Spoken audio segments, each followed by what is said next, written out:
Hi everybody, Cindy A. Lewis here. Welcome to 100 Days of Junk Journal Pockets. This digital printable is available on my Ko-Fi site if you want it for a reference tool to help you with your ideas for junk journal pockets. Also, the playlist is available in my pocket videos and Jovi's for each day so that you can check them out and get more inspiration.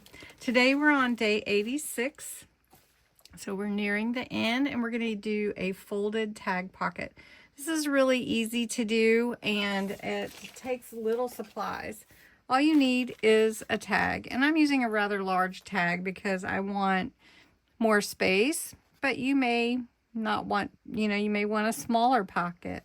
So this is actually a 4x6, and what we're going to do is use some glue and some embellishments, and we're going to take our tag and we're going to make a fold for a pocket at the bottom.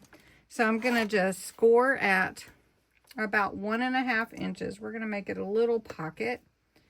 So, and this is a file folder. I like to use file folders. They're pretty inexpensive, and I have a lot of them already, so might as well use them. All right, so make sure you go check out Jovi's pocket and see what she makes. And I'm just gonna, burnish this fold. And basically what you're getting here is your pocket. That's your pocket for your tag. And then you just glue the sides together, and that creates your pocket. So we're going to embellish this a little bit, or I'm going to embellish it and come back and show you how cute your tag fold pocket can be. And there's your tag pocket, your tag fold pocket. So we folded the tag up, created a little 1.5 inch pocket there, and just embellished it.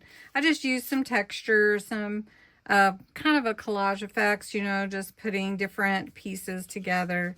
And then there you go. And that's ready to go into your journal. So I hope you enjoyed this pocket tutorial, and you'll come back again.